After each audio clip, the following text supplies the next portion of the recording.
Good evening mga kayabagar and welcome to my channel.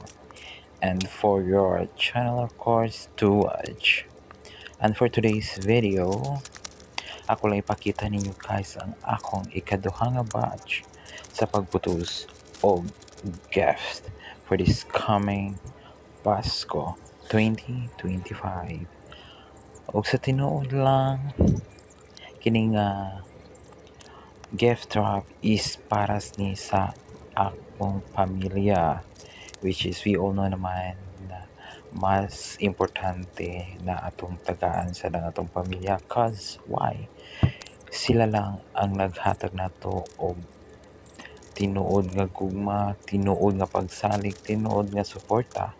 So for today's video, kining pagputos nako og gift para nila is dili ni siya mahal, which is not expensive, pero basta gikan sa kasing-kasing ang paghatag, which is worth it siya. Happy ang tanan. Ang importante naman sa paghatag og gift is basta kinasing-kasing ang paghatag. Og mga kayo-bagger, siguro na yung mga pipili sa baani nga hong na-appeal dili lang para sa among pamilya kundi also sa mga friend, which is di po ko makasulti o close friend, pero at least masulti na to true friend, di ba? Which is ang true friend is kabalo siya makilinga sa iyang tinuod nga amigo, dili siya ingon nga saksakon lang ka o magbalikod o makasabot man lo sa akong giungin, di ba? Pero there's no need to mention about it. Ang ato na laman karon is magprepara ta sa umaabot nga Pasko para dili lang malipay ang uban na mga kaila kundi especially para sa among pamilya, sa atong pamilya. That would be all for today's video.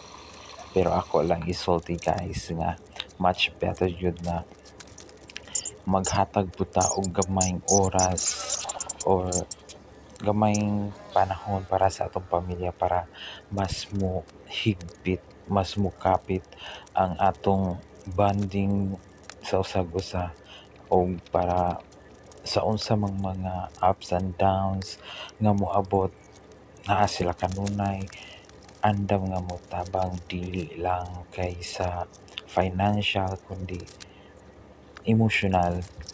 Mas importante na ko guys ang emotional nga kanang pagtabang para susong panahon na mura na tag mabuang sa unsa mang mga problema nga atong nahiaguman, pero at least tungod sa atong pamilya naa sila nga nag-alirong nato motabang og sila'y mo istorya o siya nga natong buhaton. So kini nga pagabuhaton guys is to give back to thank them sa pagsuporta, to thank them sa pagmahal, to thank them tungod kay they're always there at our side to cherish everything, you know. So magpasalamat lang ta sa kahitasan sa kanunay tungod kay naatay pamilya nga atong masumbungan sa unsa man nga atong problema og sa atong mahigaguman pa sa maabot nga panahon. Og siguro kini nga portion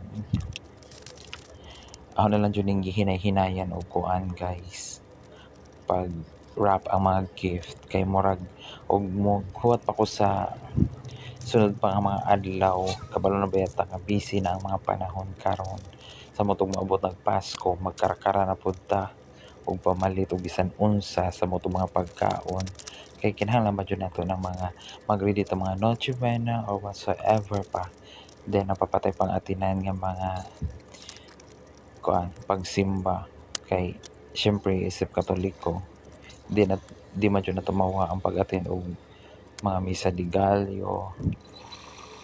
So ang atuan na lang isamtang medyo layo-layo pa ang panahon, mag-ready ta og kinahanglan natong Muhatag ba ta og ginagmay pahalipay sa atong pamilya, sa mga close friends, sa atong mga kinugos or whatsoever.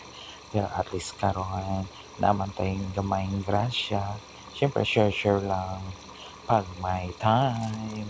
Kaya og wala na tay grasya siguradong disgrasya. Pero dili nga disgrasya nga kuha na tong kinabuhi, di ba? So siguro guys, ani na lang ko taman. Ay di sa siguro nga paday sa lang ta. Wag na pa ko isulti ba. Ang ako na lang siguro og kinibay last batch nga akong maputos or napabay sunod. Tanawon na lang ato. Baka sa sunod nga video napay maapilang lain nga atong mga silingan. So stay tuned and watch till the end. Thank you. Bye bye. Mama chup chup mga kaibagar.